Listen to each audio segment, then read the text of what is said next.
बिहार में नीतीश कुमार के मुख्यमंत्री पद से हटने को लेकर जो चर्चाएं शुरू हो गई हैं कि अब राज्यसभा सांसद बन गए हैं, शपथ ले ली है, अब तारीख तय होनी है कि इस्तीफा मुख्यमंत्री पद से कब देंगे। तो 14 अप्रैल ये तारीख मानी जा रही है और ये तारीख दूर भी नहीं है।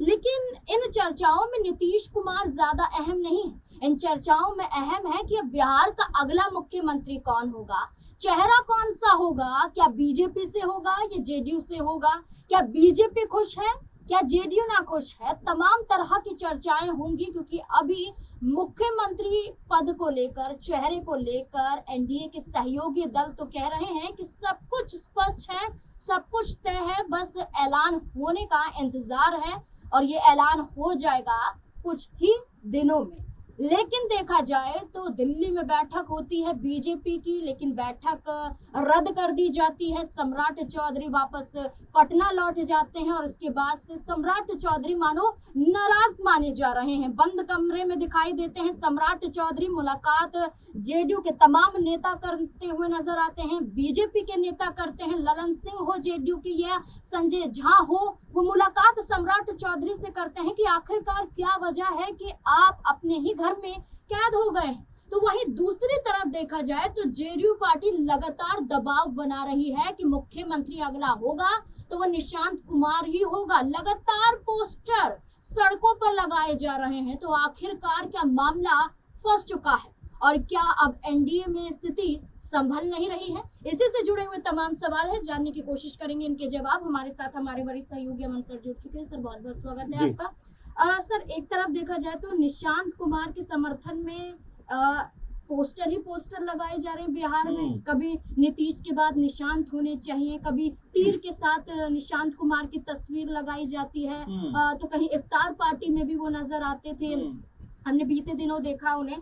और अभी आप देखिए कि नीतीश सेवक मांगे निशांत, ऐसे पोस्टर लगाए जा रहे हैं जहां उन्हें ये बताया जा रहा है कि बिहार में अब बुलडोजर नहीं चाहिए, दंगा फसाद नहीं चाहिए, हमें तो नीतीश कुमार की परछाई चाहिए और वो है निशांत कुमार। ऐसे पोस्टर लगाना क्या दबाव बीजेपी पे बनाने जैसा नजर आ रहा है? देखिए बिल्कुल नाज़मीन, अगर हम पूरे माहौल को देखें तो 2-3 तारीख को आई थिंक मार्च को नीतीश कुमार जी ने पोस्ट किया था जो सोशल मीडिया पे खूब वायरल हुआ कि भाई अब मैं मुख्यमंत्री नहीं रहना चाहता, अब मैं राज्यसभा जाना चाहता हूँ। उस बात को अगर आप देखेंगे तो लगभग 1.5 महीने का वक्त हो गया है और इस वक्त में कोई एक नाम अभी तक तय नहीं हो पाया कि आखिर मुख्यमंत्री कौन बनेगा। कभी 10 तारीख को कहा जाता, कभी 12 तारीख को कहा जाता, कभी अब 14 तारीख को कहा जा रहा। तो लगातार तारीख पे तारीख मिल रही है, लेकिन मुख्यमंत्री का फेस कौन होगा इसको लेकर अभी तक भी कोई चर्चा नहीं है। और अब तक अगर आप नाज़मीन देखें तो सम्राट चौधरी को लेकर ही संभावना बन रही थी, मिला जुला के जो रुख था वो सम्राट चौधरी पर आकर रुक जा रहा था। लेकिन अगर आप ये फहरिस्त देखेंगे सिर्फ बीजेपी के लिहाज से तो आपको पता लगेगा कम से कम 10 नाम ऐसे हैं जिसको लेकर लगातार चर्चा चलती हुई दिखाई पड़ती है।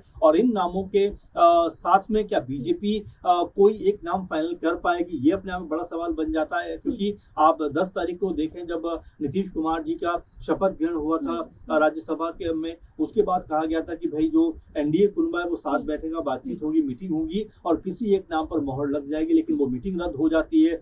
सम्राट चौधरी बड़े उत्साह के साथ में दिल्ली पहुंचते हैं, उसके बाद फिर वापस बिहार पहुंच जाते हैं और उसके बाद से वो लोगों से मिलना जुलना भी कम कर रहे हैं। ये भी देखने वाली बात है क्योंकि परसों भी कह सकते हैं कि एक खास मौका था, उस मौके पे भी बिहार के अंदर वो तमाम नेताओं के साथ में नजर नहीं आए। तो ये भी कहा जा रहा है कि क्या सम्राट चौधरी का नाम हटा दिया गया है, क्या उनका नाम इसमें से कट कर दिया गया है। क्योंकि पप्पू यादव जो सांसद हैं वो ये बात कह रहे थे कि भाई बीजेपी का नजरिया हमेशा से ये रहा है किसी एक नाम के ऊपर हल्ला मचाओ और मुख्यमंत्री चुपके से किसी और को बना दो। तो ये बिल्कुल, तो ये सब चीजें जो हो रही है, क्या इसके पीछे कोई और नाम निकल कर सामने आता है? अभी तक संजय जायसवाल का नाम सामने आ रहा था, गिरिराज सिंह का नाम सामने आ रहा था। जो विपक्ष ये कहता है कि हमेशा से कि दिल्ली से ही सरकार चलेगी, कोई भी राज्य हो ये कहा जाता है कि दिल्ली से ही सरकार चलेगी, रिमोट सीएम की बात की जाती है। तो क्या बिहार में किसी और चेहरे को लेकर भी चर्चा हो रही है जिसको लेकर ये कहा जा सकता है कि दिल्ली से सरकार चलेगी? देखिए अभी तक तो यही कहा जा रहा है कि नीतीश कुमार जिस तरह हटे हैं पद से, राज्यसभा पहुंचे हैं,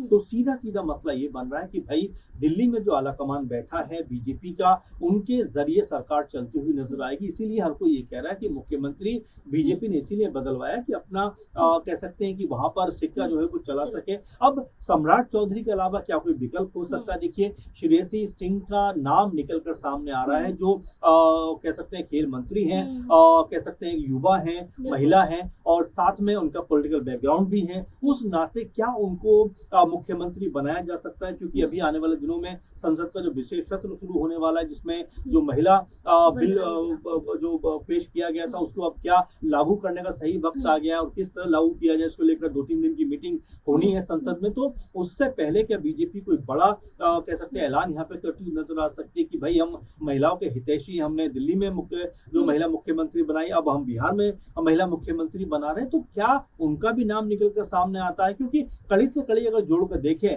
तो सम्राट चौधरी ने जिस तरह से खुद को कट ऑफ किया है, अलग हटाया है, अलगाव किया है अपना, एक तरीके से इस तरह के पब्लिक अब तक जिस तरह नजर वो आते थे, उसको देखकर ऐसा लगता है कि क्या उनको बता दिया गया है कि भाई आप नहीं, इनको हम मुख्यमंत्री बनाना चाहते हैं। तो हो सकता है बीजेपी, चूंकि जैसा पप्पू यादव का जिक्र मैं कर रहा था, और अमूमन हमने भी देखा है कि चाहे राजस्थान की बात हो, चाहे छत्तीसगढ़ की बात हो, मध्य प्रदेश की बात हो, जिन नामों के ऊपर सबसे अधिक चर्चा थी उनमें से एक भी नाम सिलेक्ट नहीं हुआ, और बीजेपी ने वो नाम लेकर सामने आया जिसके बारे में किसी ने सोचा भी नहीं। तब आप अध्यक्ष पद को ही लेकर देख लें, जो बीजेपी ने अध्यक्ष बनाए नितिन नवीन को, उनको नाम को लेकर मेरे ख्याल से किसी को भनक नहीं थी। तो बीजेपी क्या कोई बड़ा खेल अब कह सकते हैं कि बिहार में चलती हुई दिखाई पड़ सकती है? और दूसरा इसका पक्ष ये भी दिखाई पड़ता है नाज़मीन की जो जेडीयू है वो ये चाहते हैं कि भाई निशांत कुमार को मुख्यमंत्री बनाया जाए, पिता के बाद अगर इसका कोई हकदार हो सकता है तो निशांत हो सकते हैं। इस बात को लेकर जेडीयू का एक जो खेमा है वो लगातार प्रेशर भी क्रिएट कर रहा है, पोस्टरबाजियां भी हो रही हैं। अब कल का दिन बताया जा रहा है कि भाई कल जो है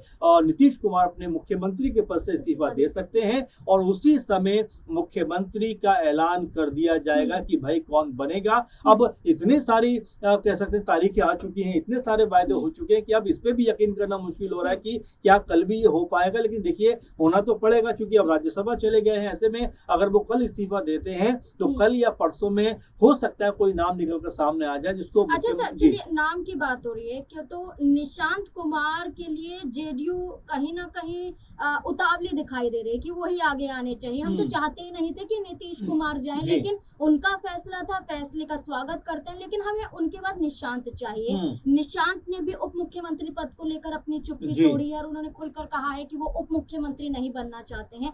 तो क्या अपने ही दल का दबाव है कि निशांत कुमार को ये बोलना पड़ा कि उप मुख्यमंत्री से हम संतुष्ट नहीं? देखिए बिल्कुल, और जेडीयू खेमे के लोग ये बात कह रहे हैं कि भाई उप मुख्यमंत्री यानी चुप मुख्यमंत्री, खामोश मुख्यमंत्री, उसका कोई मतलब नहीं है। अगर बनना ही है तो सीधा सीधा निशांत को मुख्यमंत्री बनाइए, उस पद पर बैठाइए, वरना उप मुख्यमंत्री बनने का कोई मतलब नहीं है। और जो अब खबर आ रही है उसमें ये खबर आ रही है कि भाई निशांत भी नहीं चाहते कि वो उप मुख्यमंत्री बने। तो अभी बहुत सारा कह सकते हैं ड्रामा इसमें होना बाकी है, क्योंकि कई दफा ऐसा लग रहा है कि सब कुछ मामला शांत हो गया, सब जो है एग्री हो गया, लेकिन फिर कोई बात ऐसी निकल कर सामने आती है जिससे ऐसा लगता है कि मामला अभी भी फंसा हुआ है। क्योंकि कई दल हैं, और देखिए जब कई सारे दल होते हैं तो अपनी अपनी बात को आगे रखते हुए नजर आते हैं। चिराग पासवान के जो जीजा हैं अरुण भारती, कुछ दिनों पहले वो कह रहे थे कि भाई मुख्यमंत्री चिराग पासवान को बनना चाहिए। फिर चिराग पासवान का स्टेटमेंट आता है कि जो उत्तर प्रदेश में हम तमाम सीटों पर चुनाव लड़ेंगे। तो कुल मिलाकर ऐसा लग रहा है कि जेडीयू और के साथ में एलजेपीआर, हम और उपेंद्र कुशवाहा की जो पार्टी है वो बीजेपी के साथ में क्या उसी मजबूती के साथ खड़ी हुई है, या यहाँ पर भी कोई बड़ा झोल होता हुआ दिखाई पड़ सकता है। इसीलिए सम्राट चौधरी के नाम पर अचानक चर्चा जो है वो कम हो गई। क्या बीजेपी के अंदर खाने में भी लोग सहमत नहीं है? तो तमाम सारी बातें हैं जो फिलहाल चल रही हैं, लेकिन क्या कल नाम फाइनल हो पाएगा इसके ऊपर मेरे ख्याल से सब ये सोच रहे हैं कि कम से कम नाम तो फाइनल हो, ताकि अगली जो चीजें हैं, क्योंकि सरकार का नया गठन होगा, नया मंत्रिमंडल बनेगा, वो चीजें होती हुई दिखाई पड़े। बिल्कुल 14 अप्रैल ये वो तारीख तय की गई है कि नीतीश कुमार के नेतृत्व में जेडीयू की एक आखिरी बैठक होगी। इसके बाद नीतीश कुमार मुख्यमंत्री पद से इस्तीफा दे देंगे और इसके बाद तय हो जाएगा, चेहरे का ऐलान हो जाएगा। लेकिन क्या 14 अप्रैल की तारीख जितनी आसानी के साथ ये सारी चीजें दिखाई दे रही हैं, क्या इतनी आसानी से उस दिन ये सब कुछ हो जाएगा, या फिर एक बड़ा बवाल बिहार की राजनीति में देखने को मिलेगा? आपको क्या लगता है कि निशांत को बनना चाहिए मुख्यमंत्री, या फिर सम्राट चौधरी, या जो तीसरा नाम महिला चेहरा का निकलकर सामने आ रहा है श्रेयसी सिंह का, उसे यहाँ पर उन्हें आगे आना चाहिए बिहार के मुख्यमंत्री के तौर पर, क्योंकि एक युवा चेहरा है और 2020 में बीजेपी में आई हैं और आरजेडी को कहीं ना कहीं मात दी है और एक बड़ा चेहरा बन जाती हैं, खेल जगत से आती हैं, एक नाम बनाया है और एक मुकाम बिहार में उन्होंने साबित किया है। लेकिन जब जब महिला चेहरे की बात आती है तब तब बीजेपी पर सवाल भी खड़े होते हैं। तो इन तमाम मुद्दों को लेकर अब आपकी क्या राय है, अपनी राय कमेंट सेक्शन में जरूर दें। धन्यवाद।